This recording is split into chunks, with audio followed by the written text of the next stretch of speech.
You're listening to the Transport for the North podcast.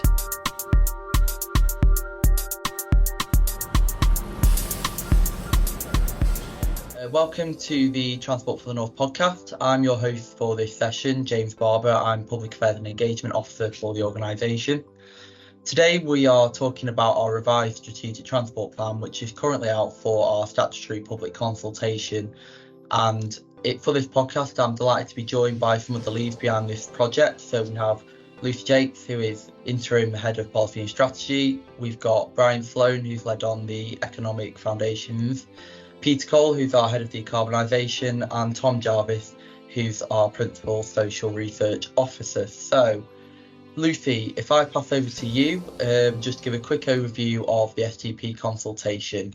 As you said, James, we're currently out consulting on our second strategic transport plan, and that's a 12-week statutory consultation we're running. So our consultation started at the back end of May, and it'll run through to the 17th of August this year. And there's kind of 5 key aspects really to how we're approaching our consultation. So the first is we're doing some TFN-led events. So we're hosting 3 face-to-face events, and they've been taking place in Manchester, in Leeds, and in Newcastle. And then we're also hosting a virtual event as well online. And so far we've had over 170 attendees registered for those events. So a really good response rate so far, and some really interesting insight emerging from the stakeholders that have attended. In addition to that, we've got a virtual consultation room, which provides all the materials that sit alongside our plan and sets out the questions that we're asking the public as part of our consultation. We've also, as a team across TFN, been going out and speaking across the region at a number of our partner events. At the moment, we've got 20 scheduled throughout the consultation, but that's ever evolving, and each week we're being asked to speak at more meetings. But the types of things we've been speaking at are chamber meetings, meetings of our local enterprise partnerships, so engaging with the business community, but also with politicians, members, and officer briefings in our partner authorities. In addition to that, we have been busy behind the scenes organising an all-party parliamentary group meeting, which is where we're going to go to Whitehall and brief MPs and around our plan and try and garner some support for it. And then the final kind of aspect to our consultation at the moment is the work we've been doing around a citizens panel. So TFN has a research platform of 500 residents across the North that broadly represent the demographics of the North. So we've been utilising that to explore a couple of key aspects of our plan. So particularly the place-based aspect and also some right share targets we've set. So thinking about behavioural change and what might be needed to help develop and deliver the plan in the long term. So that's kind of where we are with the consultation. It's ongoing. We'd welcome views from listeners, from partners, as we head into that 17th of August date before we look to review the content and finalise the plan ahead of taking it back to our board later in December this year. Thank you, Lucy, for that. It's great to hear, obviously, how the consultation is running, and it's been a really effective consultation so far. So just to kick us off on our discussion, I'd like to ask how each of your areas feeds into the STP. So who'd like to go first on that one? In terms of decarbonisation, I guess most directly, the STP's adopted our near zero emissions by 2045 target from our decarbonisation strategy as one of the 3 strategic ambitions. And I think it's also important to see the STP as a progression actually from our past decarbonisation strategy. We've done quite a lot of work in the meantime around EV, charging infrastructure, hydrogen, looking at evidencing the benefits of modal shift and managing car vehicle mileage. And that evidence, alongside a pretty strong indication from partners about their increasing ambition in this area, has meant that that's allowed us to be even bolder in terms of the decarbonisation ambition within the actual STP. And of course, the STP itself is a stepping stone on the way to our next decarbonisation strategy, which is due in 2025. And then I'd say the final thing is everything we do as TFN, or nearly everything we do, aids decarbonisation, and we have a tendency to explicitly signpost decarbonisation, but actually, our rail teams are in their long-term rail strategy. They're looking at increasing patronage on rail, increasing modal shift to our rail system. Our major roads team, they're looking at redefining our approach and our narrative to new road building to prioritise sustainable travel modes. And these are all really important aspects that actually are fundamental to decarbonisation. Brilliant, thank you, Peter. So now if I pass over to Tom Jarvis, how do you feel that with Peter's work on decarbonisation and your own work on the social impact of all this work, how do you feel that they link and the work that your work feeds into the STP? Thanks, James.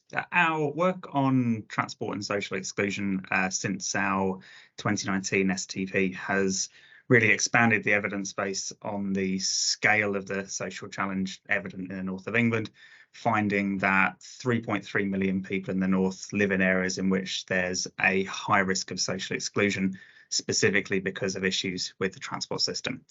And what that robust evidence base based on engaging with communities across the north has enabled us to do is first to develop our Connecting Communities strategy, which sets targets for reducing the size of the population affected by TRSE across the north, and then subsequently to feed that ambition into our next strategic transport plan.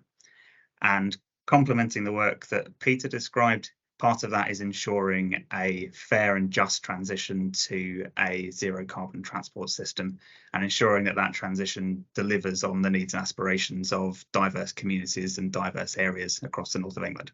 Brilliant, thank you, Tom. And then finally, all of the work that we're doing with the STP is underpinned by a lot of the economic evidence from the MPIER, which is why I'd like to pass over to Brian now to just give a bit of an overview of how your work on that building that evidence base factors into the STP.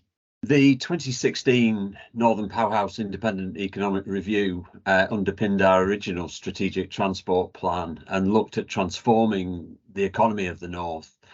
We've updated that work, and as you've heard, those themes of social inclusion and decarbonisation run right through the heart of the new Independent Economic Review that we've now updated and re-quantified in economic terms to underpin this new strategic transport plan.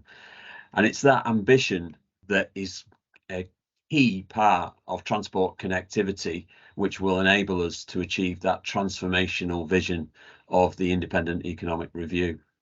Brilliant, thank you, everyone. So just to sort of wrap this all up and establish how all of these areas of work link together, I'll pass over to Lucy Jakes again to give us that sort of overarching view of how each area of work that's gone into STP is going to transform the North. I mean, it's really important that this strategic transport plan brings all of these work areas together, and it really does. They are the three strategic ambitions that underpin our STP and flow throughout the document, really. So those three pillars of economic, social and environmental outcomes are really critical to what we're trying to deliver. And that's reflected in the vision in this strategic transport plan, which is broader than just transport. It's also reflected throughout in terms of the transport interventions that we're looking to bring forward as a result of this plan this time around. There's a lot more emphasis, rightly so, on thinking about local connectivity as well and how we support our partners in that space. So thinking about mode shift, for example. So how do we support people in getting out of their private vehicles and using improved public transport, active travel, cycling and walking, etc. So, the work around decarbonisation, the work around transport-related social exclusion has been really key to identifying why we need to support that transition and how we support that transition. But also thinking about those economic outcomes. Again, one of the big shifts in this plan is about thinking about how we make that economic case for the North. So absolutely, as Brian said, it's still really important for the North to address that productivity gap between the North and other parts of the UK, but also it's about how we do that in a just and fair way, as Peter and Tom said. So thinking about the distribution of growth is really critical this time around.